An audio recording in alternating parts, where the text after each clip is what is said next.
സുഹൃത്തുക്കളെ നമസ്കാരം. കുറേ ദിവസമായിട്ട് ഞാൻ വീഡിയോ ഇട്ടിരുന്നില്ല. ഒന്നാമത് ഈ ഇലക്ഷനും മറ്റൊക്കെ ആയിട്ട് വേണ്ടെന്നും ഒക്കെ തോന്നിയത് കൊണ്ടാണ്. എന്തായാലും ഇനി ഞാൻ വീഡിയോ ഇടാനാണെങ്കിൽ ഉദ്ദേശിക്കുന്നത് സാമാന്യ ആപേക്ഷികത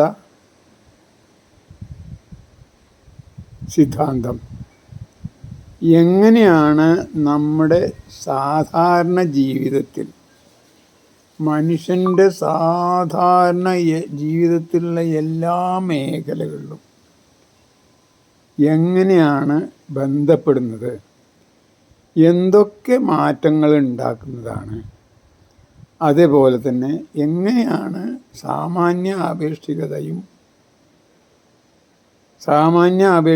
സിദ്ധാന്തവും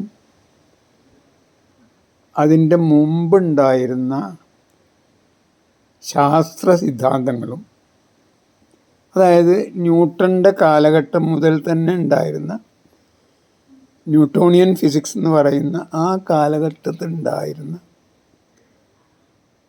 ശാസ്ത്ര ബോധം തമ്മിലുള്ള വ്യത്യാസം എന്താണ് എന്നതിനെ കുറിച്ചിട്ട് വളരെ കുറഞ്ഞ ചെറിയ ചെറിയ വീഡിയോകൾ, കാരണം അത് 1-2 ദിവസം കൊണ്ട് തീരുന്നതല്ല. അപ്പോൾ അതുകൊണ്ട് തന്നെ അതിനെക്കുറിച്ചിട്ട് വീഡിയോ ഇടാവുന്നതാണ്. അത് എല്ലാവർക്കും വേണ്ടിയുള്ളതല്ല. വളരെ വ്യത്യസ്തമായി ചിന്തിക്കുന്ന, ഇനി വരുന്ന കാലഘട്ടത്തിലുണ്ടാവുന്ന ശാസ്ത്രബോധവും ആ ശാസ്ത്രത്തിന് നമ്മുടെ മാനവ സമൂഹത്തിൽ വരുത്തി വെക്കാവുന്ന മാറ്റങ്ങൾ. കാരണം യഥാർത്ഥത്തിൽ ഈ ശാസ്ത്രം അല്ലെങ്കിൽ ഉപകരണങ്ങൾക്ക് കാരണം ശാസ്ത്രമാണല്ലോ. ഈ ഉപകരണങ്ങളാണ് യഥാർത്ഥത്തിൽ സമൂഹത്തിൻ്റെ എല്ലാ മേഖലകളും എങ്ങനെ വേണം എന്ന് തീരുമാനിക്കുന്നത്. എല്ലാ നിയമങ്ങളും എല്ലാ സാമൂഹ്യ ബന്ധങ്ങളും മറ്റൊക്കെ അതുകൊണ്ടാണെന്ന് നമുക്ക് എല്ലാവർക്കും അറിയാം. എന്തായാലും അങ്ങനെയുള്ള ഒരു ചെറിയ വീഡിയോ, അതായത് യഥാർത്ഥത്തിൽ സാമാന്യ ആപേക്ഷികതയുടെ സാമൂഹ്യ പ്രസക്തി, സോഷ്യൽ ഇംപ്ലിക്കേഷൻസ് എന്തൊക്കെ എന്നതിനെ കുറിച്ചിട്ട് സാധാരണ നിലയിൽ ആരും പറയുന്നത് കേട്ടിട്ടില്ല. പക്ഷെ അങ്ങനെ ആ രീതിയിലുള്ള ഒരു മാറ്റം ലോകത്താകെ വന്നുകൊണ്ടിരിക്കുകയാണെന്നുള്ളത് നമുക്കറിയാം. അപ്പം അതിനെക്കുറിച്ചിട്ട് ഞാൻ പിന്നീട് പറയാം. ഇന്നിപ്പോൾ എന്തായാലും നമ്മളെ ഈ എലക്ഷൻ റിസൾട്ട്, അവിചാരിതവും അപ്രതീക്ഷിതവുമായ ഒരു എലക്ഷൻ റിസൾട്ട് കേരളത്തിൽ ഉണ്ടായതിനെ കുറിച്ചിട്ടും അതിൻ്റെ ഇമ്പാക്റ്റ് എങ്ങനെയാണ് യഥാർത്ഥത്തിൽ ഉണ്ടായതെന്നും അത് സ്വാഭാവികമാണോ അസ്വാഭാവികമാണോ എന്നും അതിനെക്കുറിച്ചിട്ട് വീഡിയോ ഇടാം. മാത്രമല്ല ഈ വീഡിയോ കുറച്ച് ഒന്ന് നീളമുണ്ടാവുമെങ്കിലും ഒന്ന് വിചാരിക്കരുത്. അടുത്ത വീഡിയോ ഒക്കെ തന്നെ ഞാൻ പരമാവധി 2-3 മിനിറ്റുകളെ കൊണ്ട് നിർത്താവുന്ന ചെറിയ ചെറിയ ഓരോ പോയിൻ്റ് മാത്രം പറഞ്ഞുകൊണ്ട് ഇടാമെന്ന് വിചാരിക്കണം. അപ്പോൾ അതുകൊണ്ട് തന്നെ മാത്രമല്ല ഈ വീഡിയോ നിങ്ങൾ കാണുകയാണെങ്കിൽ എൻ്റെ ചാനൽ സബ്സ്ക്രൈബ് ചെയ്യണം. മാത്രമല്ല ആ ബെൽ ഐക്കൺ അമർത്തിയിട്ട് പിന്നീട് വരുന്ന ഇതേപോലുള്ള 1-2 മിനിറ്റുകൾക്ക് മാത്രം ഉണ്ടാവുന്ന എൻ്റെ ആശയങ്ങൾ, അതായത് ഞാൻ നേരത്തെ പറഞ്ഞ വിഷയത്തിലുള്ള ആശയങ്ങൾ നിങ്ങൾക്ക് കിട്ടും. അത് നിങ്ങൾക്ക് താല്പര്യം ഉണ്ടെങ്കിൽ മാത്രം മതി. അതായത് സമൂഹത്തിൽ എങ്ങനെയാണ് ഉപകരണങ്ങൾ യഥാർത്ഥത്തിൽ നമ്മളെ ഭരിക്കുന്നത്, എങ്ങനെയാണ് ഉപകരണങ്ങൾ നിയമങ്ങൾ ഉണ്ടാക്കുന്നത്, അതിന് നമ്മളൊക്കെ ഒരു പപ്പറ്റുകളാണ്, അല്ലെങ്കിൽ ഇരകളാണ്, അല്ലെങ്കിൽ കരുക്കളാണ്. ഇതിനൊക്കെ കാരണം നമ്മളെ ചുറ്റുമുള്ള ശാസ്ത്രം തന്ന ഉപകരണങ്ങളാണ്. അത് എങ്ങനെയാണ് എന്നതിനെ കുറിച്ചിട്ടും അതിൽ ഏറ്റവും വലിയ ഒരു എടുത്തുചാട്ടമായിട്ടുണ്ടായ 20-ാം നൂറ്റാണ്ടിലെ ആപേക്ഷിക സിദ്ധാന്തം, അതേപോലെ ക്വാണ്ടം സിദ്ധാന്തം പോലുള്ളതൊക്കെ തന്നെ വരുത്തി വച്ച മാറ്റങ്ങൾ ഭാവി സമൂഹത്തിൽ എങ്ങനെയായിരിക്കും, ഇപ്പോൾ തന്നെ അതെങ്ങനെയൊക്കെ നമ്മുടെ ആരോഗ്യം, വിദ്യാഭ്യാസം, കൃഷി, യുദ്ധം,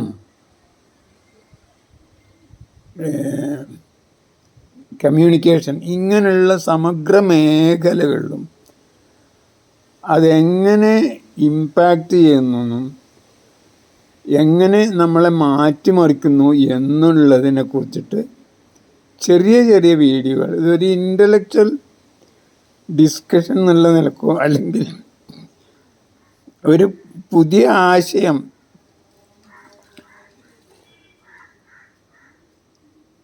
അവതരിപ്പിക്കാനും താലോലിക്കാനും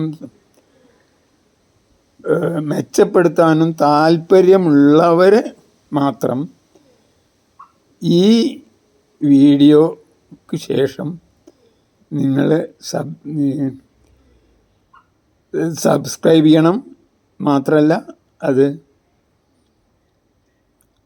ബെല്ലൈക്കൺ അമർത്തിയിട്ട് നിങ്ങളുടെ സബ്സ്ക്രിപ്ഷൻ ഉറപ്പുവരുത്തുകയും വേണം. എല്ലാം മാത്രമല്ല അതൊക്കെ പുതിയ കുറേ ആശയങ്ങളാണ്. കാരണം ഇങ്ങനെ ഈ സാമൂഹ്യ തലത്തിലുള്ള സോഷ്യൽ സയൻസും ഫിസിക്കൽ സയൻസും ഇത് രണ്ടായിട്ടാണ് ഇപ്പോൾ പോകുന്നത്. അത് രണ്ടും സമന്വയിപ്പിക്കുന്നതാണ് യഥാർത്ഥത്തിൽ സാമാന്യാപേക്ഷികതാ സിദ്ധാന്തം. അത് സമന്വയിച്ചാൽ ഉണ്ടാവുന്ന മാറ്റങ്ങൾ എന്തൊക്കെയാണ് എന്നതിനെ കുറിച്ചിട്ട്, എന്തൊക്കെയാണ് യഥാർത്ഥത്തിൽ ഈ ന്യൂട്ടോണിയൻ ഫിസിക്സിലും അതേപോലെ ആപേക്ഷികത സിദ്ധാന്തത്തിലുള്ള യഥാർത്ഥ മാറ്റങ്ങൾ എന്താണ്. ഉദാഹരണമായിട്ട് ഈ മാറ്റം തന്നെ, മാറ്റം എന്നത് ന്യൂട്ടോണിയൻ ഫിസിക്സിലുണ്ട്. നേരെ മറിച്ച് മാറ്റം എന്നത് ആപേക്ഷിക സിദ്ധാന്തത്തിലുണ്ട്. പക്ഷെ ഇതിന് രണ്ടിനും രണ്ട് സ്റ്റാറ്റസ് ആണുള്ളത്. അത് എന്തൊക്കെയാണെന്നും അതിനുള്ള പാരഡിഗം ഷിഫ്റ്റുകൾ എന്തൊക്കെയാണെന്നും, അതായത് ആകപ്പാടെ ഉണ്ടാവുന്ന ദർശന വ്യത്യാസങ്ങൾ എന്തൊക്കെയാണെന്നും ഇതിനെക്കുറിച്ച് വളരെ രസകരമാണ്. ചിന്തിക്കുന്നവർക്കും രസം. എന്തായാലും അത് പോട്ടെ. പക്ഷേ എന്തായാലും എനിക്ക് പറയാനുള്ളത്, ഇപ്പോൾ ഇതിൽ പറയാനുള്ളത്, നമ്മുടെ ഈ എലക്ഷൻ റിവ്യൂയെ കുറിച്ചിട്ട് പലരും സംസാരിക്കാൻ തുടങ്ങി. പക്ഷെ പലരും സംസാരിച്ചെങ്കിലും മെല്ലെ മെല്ലെ കൃത്യമായിട്ട് എന്തൊക്കെ കാരണങ്ങൾ, എന്തുകൊണ്ട് LDF പരാജയം ഉണ്ടായി, എന്തുകൊണ്ട് UDF വിജയിച്ചു എന്നതിനെ കുറിച്ചിട്ടുള്ള വിശകലനം പലരും നടത്തിക്കൊണ്ടുണ്ട്. അപ്പോൾ അതിൽ എൻ്റെ അഭിപ്രായം ഞാൻ ഇവിടെ പറയാൻ ഉദ്ദേശിച്ചു. അതായത് 2024 പാർലമെൻറ്റ് തെരഞ്ഞെടുപ്പ്, അത് അടിസ്ഥാന തെരഞ്ഞെടുപ്പായിട്ട് എടുക്കണം. അതോടുകൂടിയാണ് ഇതിന് മുമ്പുണ്ടായിരുന്നതല്ലാത്ത ഒരു പോളറൈസേഷൻ. ആ പോളറൈസേഷൻ എന്ന് പറഞ്ഞാൽ ഇസ്ലാമിക തീവ്രവാദ ഗ്രൂപ്പുകൾ അല്ലെങ്കിൽ ജമാഅത്തെ ഇസ്ലാമി, അല്ലെങ്കിൽ ജമാഅത്തെ ഇസ്ലാമിയുടെ എന്താണ് വെൽഫെയർ പാർട്ടി, അവർ UDFുമായി ചേർന്ന് ഒരു മുന്നണിയായി ഒന്നിച്ചു നിന്ന് LDFിനെ എതിർക്കുക എന്നുള്ള അതിനു മുമ്പില്ലാത്ത ഒരു പ്രതിഭാസം ഉണ്ടായത്. അതോടുകൂടിയാണ് യഥാർത്ഥത്തിൽ പൊളിറ്റിക്കലായിട്ടുള്ള പോളറൈസേഷൻ നടന്നത്. അതായത് ഒരു കൃത്യമായ വിഭജനം, ഒരു സോഷ്യൽ പോളറൈസേഷനോ കമ്മ്യൂണൽ പോളറൈസേഷനോ റിലീജിയസ് പോളറൈസേഷനോ പൊളിറ്റിക്കൽ സെപ്പറേഷനോ എന്ത് വേണമെങ്കിലും പറയാം. അത് യഥാർത്ഥത്തിൽ ഉണ്ടാക്കിയത് അല്ലെങ്കിൽ അതിന് എതിരായിട്ട് LDF പ്രചണ്ഡമായ പ്രചാരണം നടത്തിയിരുന്നു. ഇത് ശരിയല്ല, ഇത് അപകടമാണ്, ഒരു വർഗീയത പോലെ വർഗീയതയെ നമ്മൾ കൂട്ടിച്ചേർത്താൽ പങ്കാളികളാക്കിയാൽ അത് നമുക്ക് അപകടമാണ് എന്ന് LDFും, നേരെ മറിച്ച് UDF അങ്ങനെയല്ല. ജമാഅത്തെ ഇസ്ലാമി എന്ന് പറഞ്ഞത് പണ്ടത്തെ പോലെയൊന്നുമല്ല, അവർ മാറ്റിയിട്ടുണ്ട്. അവരുടെ നയങ്ങളും അവരുടെ രീതികളൊക്കെ അവർ മാറ്റിയിട്ടുണ്ട്. അതുകൊണ്ട് തന്നെ അവരെ സ്വീകരിക്കാം എന്ന് ഒരു ഗുഡ് സർവീസ് എൻട്രിയും അല്ലെങ്കിൽ ഗുഡ്സ് സർട്ടിഫിക്കറ്റ് അവർക്ക് കൊടുക്കുകയും അവരെ പിന്നെ പുതുതായി UDFിലേക്ക് എടുക്കുകയും UDF എന്തായാലും മറ്റൊരു റിജക്റ്റ് ചെയ്തുകൊണ്ട് തന്നെ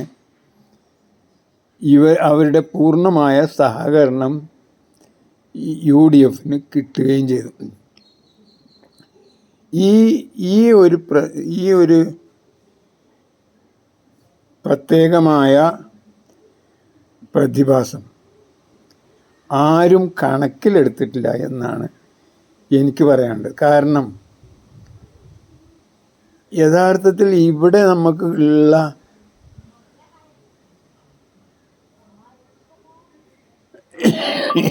ഈ സോഷ്യൽ സോളിഡാരിറ്റി ഗ്രൂപ്പുകളിൽ ഏറ്റവും കൂടുതൽ ഡൈനാമിക്കായ, ഏറ്റവും കൂടുതൽ ത്രസിപ്പിക്കുന്ന ഒരു ബന്ധങ്ങളുള്ള ആക്റ്റീവായിട്ടുള്ള ഒരു ഗ്രൂപ്പാണ് ജമാഅത്തെ ഇസ്ലാമി. ജമാഅത്തെ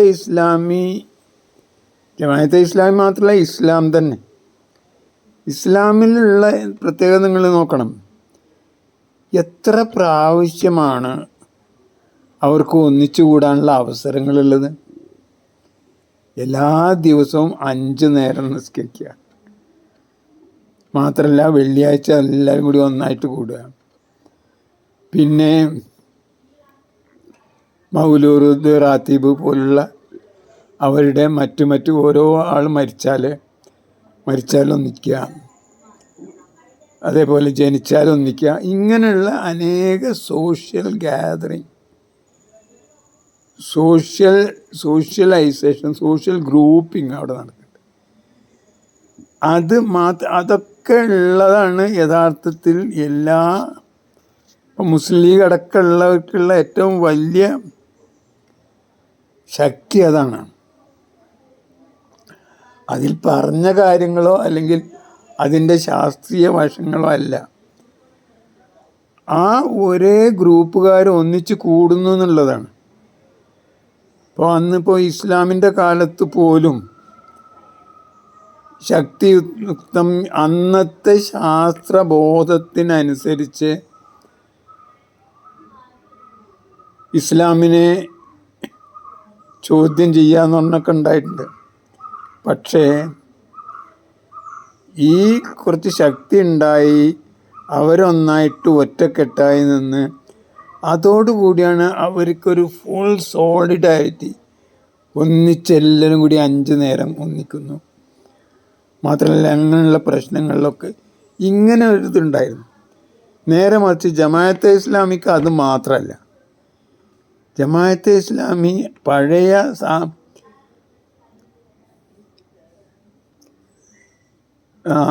പരമ്പരാഗതമായ ഇതിന് പുറമെ ആധുനികമായ എല്ലാ സാധ്യതകളും അവരുപയോഗിക്കുന്നുണ്ട്. നിങ്ങൾ നോക്കുക, നിങ്ങൾ ഇത്രത്തോളം ശക്തമായ, ഇത്രത്തോളം ആക്റ്റീവായ, ഇത്രത്തോളം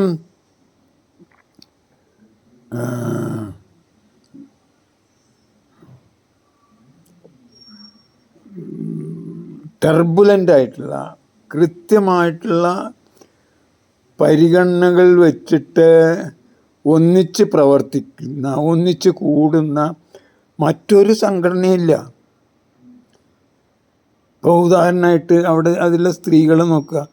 സ്ത്രീകൾക്ക് ഈ ഖുർആൻ ക്ലാസ് ഉണ്ട്, അതിൻ്റെ പരീക്ഷകളുണ്ട്, അതിൻ്റെ മറ്റു ഇതുണ്ട്. ഇങ്ങനെ ഇങ്ങനെ ഇങ്ങനെ ഇങ്ങനെ അവർക്ക് ഒന്നിച്ച് കൂടാനുള്ള അവസരങ്ങൾ വളരെ കൂടുതലാണ്.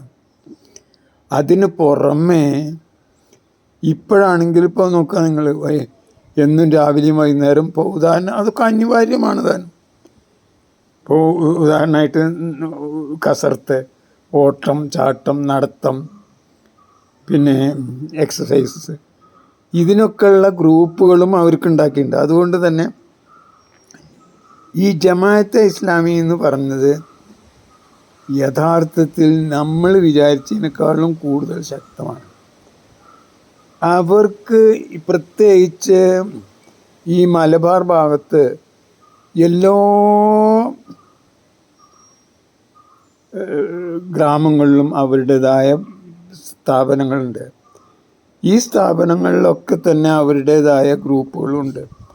ആ ഗ്രൂപ്പുകൾ എണ്ണയിട്ട യന്ത്രം പോലെ അവരുടെ പരിപാടികൾ, പദ്ധതികൾ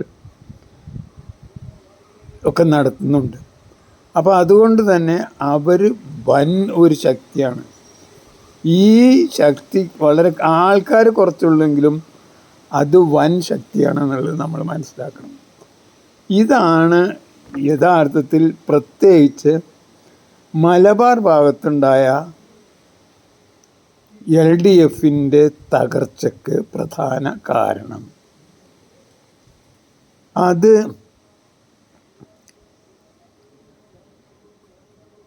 യാതൊരു സംശയമല്ല, 2024 പാർലമെൻറ്റ് തെരഞ്ഞെടുപ്പിൽ അവരുടെ മുഴുവൻ സപ്പോർട്ട് ഉണ്ടായതുകൊണ്ടാണ് ഇത്രത്തോളം വിജയം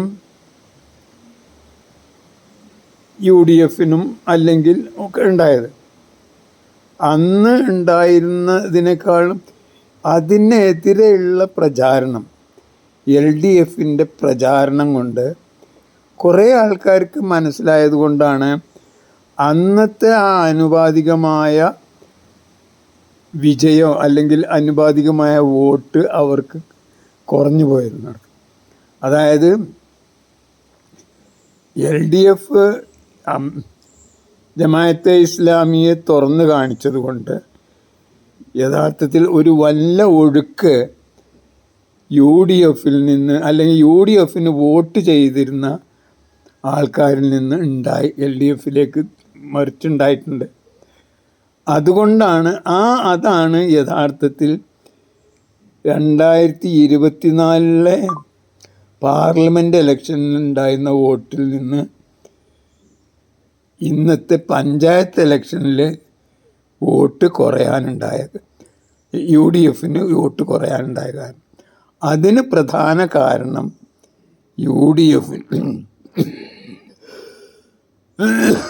LDFൻ്റെ കൊണ്ടുപിടിച്ച ജമാഅത്ത് വിരുദ്ധ പ്രചാരണം തന്നെയാണ്. പക്ഷേ അത് യഥാർത്ഥത്തിൽ വളരെ കുറഞ്ഞ ആൾക്കാരിലേ എത്തിയിട്ടുള്ളൂ. പ്രത്യേകിച്ച് LDF വിചാരിച്ച പോലുള്ള വലിയ മാറ്റം, പ്രത്യേകിച്ച്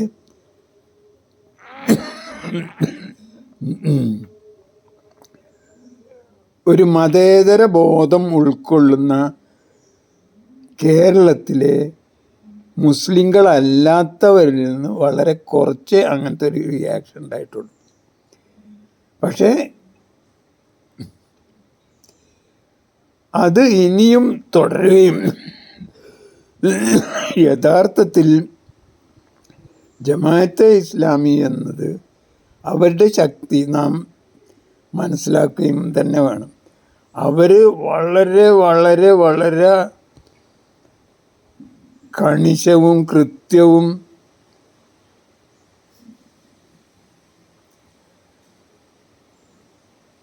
സമ്പൂർണവുമായ ഒരു ഭീകര സംഘടന തന്നെയാണ്.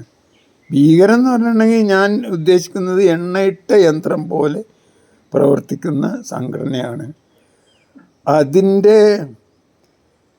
അത് ഒരിക്കലും അതിൻ്റെ ശക്തി നമ്മൾ കുറച്ച് കണ്ടുകൂടാ. അത് യഥാർത്ഥത്തിൽ അപകടകരമാണ് എന്ന് ഈവൻ UDF ഉള്ള ആൾക്കാർക്ക് പോലും മനസ്സിലായിട്ടില്ല. പ്രത്യേകിച്ച് കോൺഗ്രസ്സുകാർക്കും മറ്റൊന്നും തന്നെ മനസ്സിലായിട്ടില്ല. ഇനി അത് മനസ്സിലാവണമെങ്കിൽ അവർ യഥാർത്ഥത്തിൽ 2026 ഇലക്ഷനിൽ അവരുടെ സഹായത്തോടു കൂടി ജയിച്ചാൽ അവരെ ഒരു പങ്കാളികളാക്കി നിർത്തിയിട്ട് നിങ്ങൾ ഭരിക്കുമ്പോഴേ അവർക്ക് മനസ്സിലാവുള്ളൂ യഥാർത്ഥത്തിൽ ഈ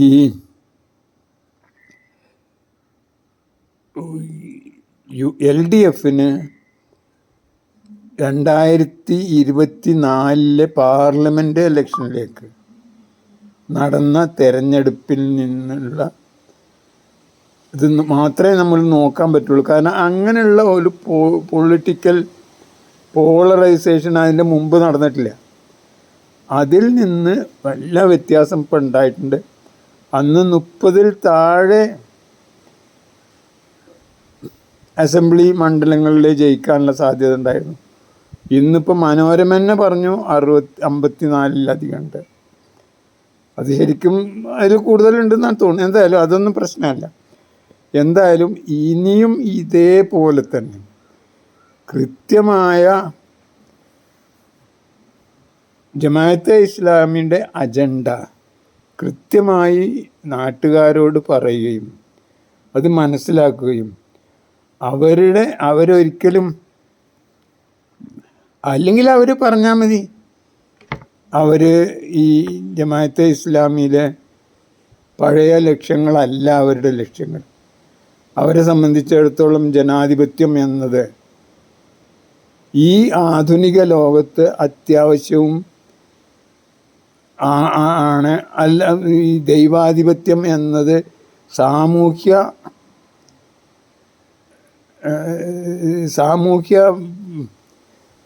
ബന്ധങ്ങൾക്കോ അല്ലെങ്കിൽ സാമൂഹ്യ പരിഷ്കരണത്തിനോ ആവശ്യമില്ല. അത് ഞങ്ങൾ സ്വന്തം വ്യക്തിപരമായ ആവശ്യങ്ങൾക്ക് മാത്രമാണ് എന്ന് അവർ അംഗീകരിക്കുകയും അതിന് എതിരായിട്ടുള്ള ഈ സമഗ്രമായ ദൈവാധിപത്യം എന്ന് പറഞ്ഞാണ് എന്തിനാണ് വിചാരിച്ചാൽ അത് അവരുടെ കയ്യിൽ മാത്രമാണ്, അവരുടെ പോക്കറ്റിലാണ് ദൈവം എന്ന് അവർ വിശ്വസിക്കുകയും അത് പറയുന്നതൊക്കെ അവരുടെ ദൈവമാണ് എന്ന് അവരുടെ ദൈവം പറയുന്നത് അവരിലൂടെ മാത്രം ആവുന്ന ഒരവസ്ഥ ഉണ്ടായി. അവരുടെ സമഗ്ര ആധിപത്യത്തിലേക്ക് വരുന്ന ഒരവസ്ഥയുണ്ട്.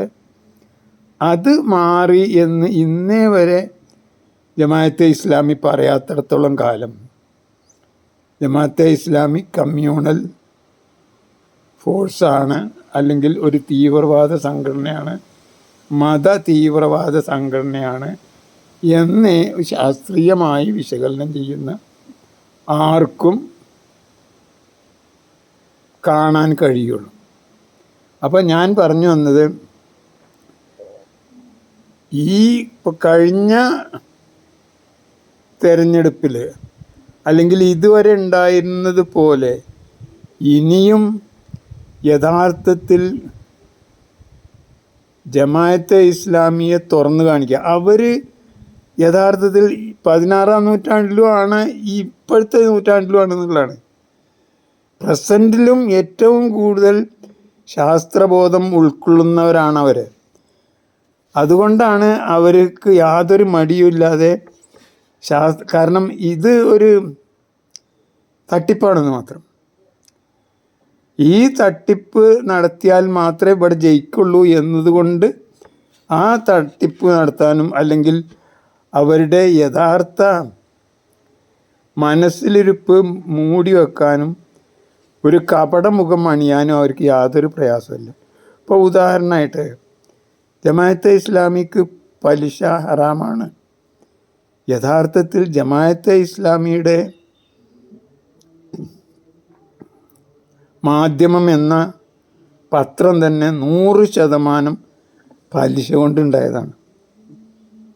അത് ഒരു സൗദി പ്രിൻസിൻ്റെ അമേരിക്കയിലുള്ള അവരുടെ പണത്തിൻ്റെ ഒരു വർഷത്തെ പലിശ സ്വന്തം കയ്യിൽ അവർ ഉപയോഗിക്കാത്തത് കൊണ്ട് അത് സംഘടിപ്പിച്ചെടുത്തിട്ടാണ് ഇവിടെ മാധ്യമം പത്രം തന്നെ വളരെ നല്ല നിലയിൽ, പിന്നെ അത്രത്തോളം തുകയുണ്ടായിരുന്നു.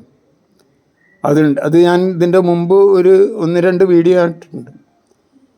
അപ്പോൾ അങ്ങനെയുള്ള കാര്യങ്ങളൊക്കെ തന്നെ കൃത്യമായി ചൂണ്ടിക്കാണിച്ച് ജമാഅത്തെ ഇസ്ലാമി എന്നത് പലിശ ഹറാമല്ല എന്ന് പറഞ്ഞോട്ടെ, അല്ലെങ്കിൽ അവർ ഈ ആധുനിക മാനവിക മുദ്രാവാക്യങ്ങൾ, ഉദാഹരണം സോഷ്യലിസം, സാഹോദര്യം, സമത്വം, സ്വാതന്ത്ര്യം എന്നതൊക്കെ അംഗീകരിക്കുന്ന ഒരു അവസ്ഥ ഉണ്ടെന്നും അതാണ് പ്രധാനപ്പെട്ട ഈ ആധുനിക കാലത്തെ മനുഷ്യന് അത്യാവശ്യമെന്നും അവർ പ്രഖ്യാപിക്കുകയും അതിനെതിരായതൊന്നും ഞങ്ങളെ ഇസ്ലാം അല്ല എന്ന് അവർ പറഞ്ഞാൽ മതി.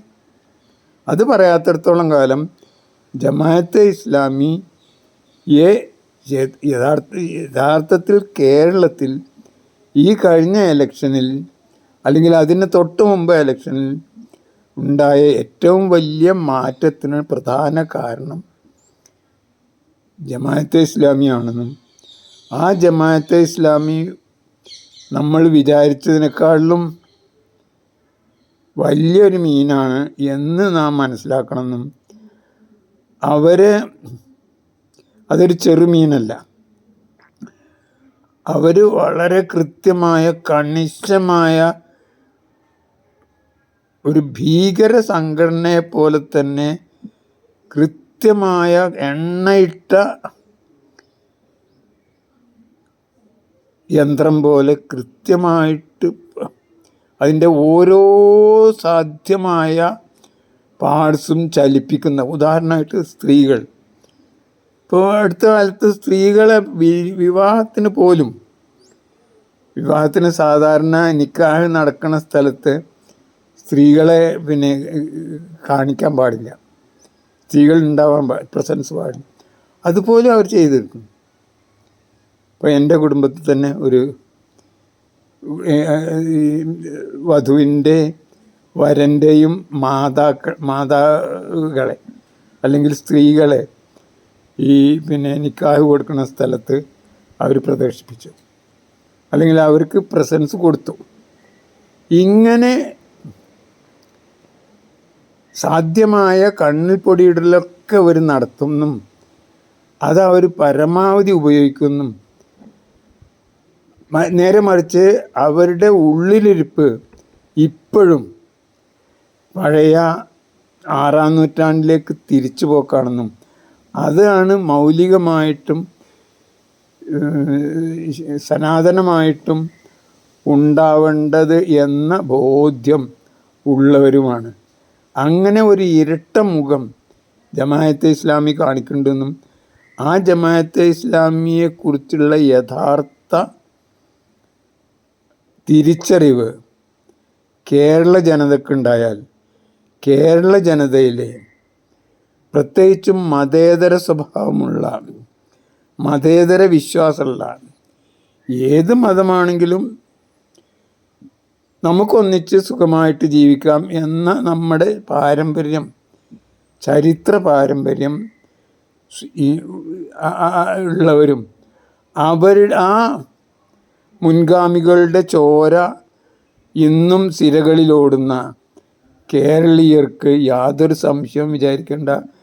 ജമാഅത്തെ ഇസ്ലാമി എന്നത് ഒരിക്കലും അടുപ്പിക്കാൻ പറ്റാത്തവരാണ്. അവരുടെ നയം മാറ്റാതെ, ഇപ്പോഴുള്ള നയം മാറ്റാതെ, നയമാകെ മാറ്റുക എന്ന് പറഞ്ഞിട്ടുണ്ടെങ്കിൽ മൗദൂദി എഴുതിയതിൽ പലതും ഞങ്ങൾ ഇന്ന കാരണങ്ങൾ കൊണ്ട് ഒഴിവാക്കുന്നു. മാത്രമല്ല ഞങ്ങൾ ഈ സംഗതികൾ എന്നെങ്കിലും പ്രചരിപ്പിക്കുകയാണെങ്കിൽ അതിൻ്റെ കൂടെ അതിൽ ഇന്ന കാര്യങ്ങൾ നമ്മൾ ഒഴിവാക്കിയിട്ടുണ്ട് എന്ന് പറഞ്ഞുകൊണ്ട്, അതിനെന്താണ് കാരണം എന്നും കൂടി പറഞ്ഞുകൊണ്ട്, ചെയ്യാത്തിടത്തോളം കാലം അവരെ നാം സംശയിക്കേണ്ടിയിരിക്കുന്നു എന്നാണ് എനിക്ക് പറയാനുള്ളത്. അപ്പോൾ അതുകൊണ്ട് തന്നെ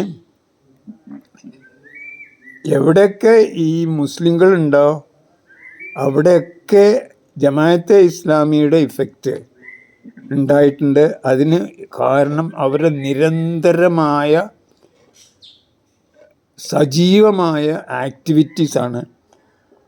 അതിനെ നമുക്ക് ഒരിക്കലും ചെറുക്കാൻ കഴിയില്ല. കാരണം അവരുടെ അത്ര സോഷ്യൽ എൻജിനീയറിങ്, യഥാർത്ഥത്തിൽ നമുക്ക് എല്ലാവർക്കും അറിയാം, ലോകത്തിലെ ഏറ്റവും വലിയ സോഷ്യൽ എൻജിനീയറായി എനിക്ക് തോന്നിയിട്ടുള്ളത് മുഹമ്മദ് നബിയാണ്. മുഹമ്മദ് നബിയുടെ ആ 6-ാം നൂറ്റാണ്ടിലെ ആ സോഷ്യൽ എൻജിനീയറിങ്ങിൻ്റെ കൂടെ ആധുനിക കാലത്തെ സോഷ്യൽ എൻജിനീയറിംഗും കൂട്ടിക്കലർത്തിയിട്ടുള്ള അതിസമ്പന്നമായ അതിശക്തമായ സോഷ്യൽ ഗ്രൂപ്പിംഗ് നടക്കുന്ന ഒരു പാർട്ടിയാണ് ജമാഅത്തെ ഇസ്ലാമി എന്നും, അതുകൊണ്ട് തന്നെ അതിനെ കൃത്യമായിട്ട്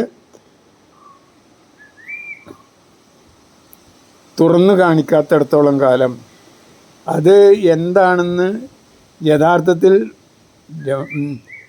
ഇടതുപക്ഷത്തിന് മാത്രമല്ല വലതുപക്ഷത്തിലുള്ള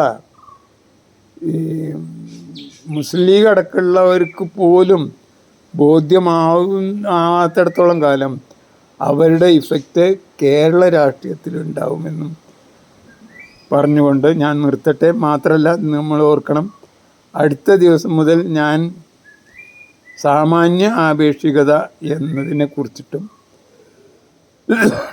അത് യഥാർത്ഥത്തിൽ ഒരു ഉപകരണമാണ്, ശാസ്ത്ര നിയമമാണ്. ഈ ശാസ്ത്ര നിയമങ്ങളൊക്കെ മനുഷ്യൻ്റെ മാനസിക ഉപകരണങ്ങളാണ്. ഈ ഉപകരണം എങ്ങനെ മനുഷ്യൻ്റെ ജീവിതത്തിൻ്റെ എല്ലാ മേഖലകളിലും എങ്ങനെ മാറ്റുന്നു, അതിന് വളരെ 5 മിനിറ്റിൽ കൂടുതലാവാത്ത ചെറിയ ബിറ്റ്സായിട്ട് ഓരോ അഭിപ്രായങ്ങൾ പറയണമെന്നും ആഗ്രഹിക്കുന്നു. അപ്പോൾ അതുകൊണ്ട് തന്നെ നിങ്ങൾ ദയവ് വിചാരിച്ചിട്ട് ഇത് സബ്സ്ക്രൈബ് ചെയ്യണം. താല്പര്യമുള്ളവർ മാത്രം. ഇങ്ങനെയുള്ള അതിനൂതനമായ അതിവ്യത്യസ്തമായ നമ്മളെ ഭാവിയിലെ മനുഷ്യകുലത്തിൻ്റെ സാധ്യതകൾ, അതിൻ്റെ മാറ്റങ്ങളെ കുറിച്ചിട്ട് ഒരു ഇൻ്റലക്ച്വൽ ഡിസ്കഷൻ നടത്തണം എന്ന് ആഗ്രഹിക്കുന്ന ഇത് പൂർണ്ണമായും ശരിയൊന്നുമല്ല, ഒരു രസകരമായ ഒരു മാനസിക ബുദ്ധിപരമായ വ്യായാമം നടത്തണമെന്ന് ആഗ്രഹിക്കുന്ന എല്ലാവരും ഇത് സബ്സ്ക്രൈബ് ചെയ്യണമെന്നും, ഇനി ഞാൻ ഇപ്പോൾ കഴിയുന്നത് ഞാൻ എൻ്റെ വാട്സപ്പിലുള്ള എല്ലാവർക്കും ഇത് അയക്കുന്നുണ്ട്. ഇനി ഞാനിത് അയക്കില്ല. അപ്പോൾ അതുകൊണ്ട് തന്നെ പിന്നെ ഇനി ഇത് ചെയ്യുന്ന ആൾക്കാർക്ക് മാത്രമേ, ഇങ്ങനെ സബ്സ്ക്രൈബ് ചെയ്യുന്നവർക്ക് മാത്രമേ ഇത് കിട്ടുള്ളൂ. ജയ് ഹിന്ദ്, ജയ് ജഗത്, ജയ് ജീവൻ.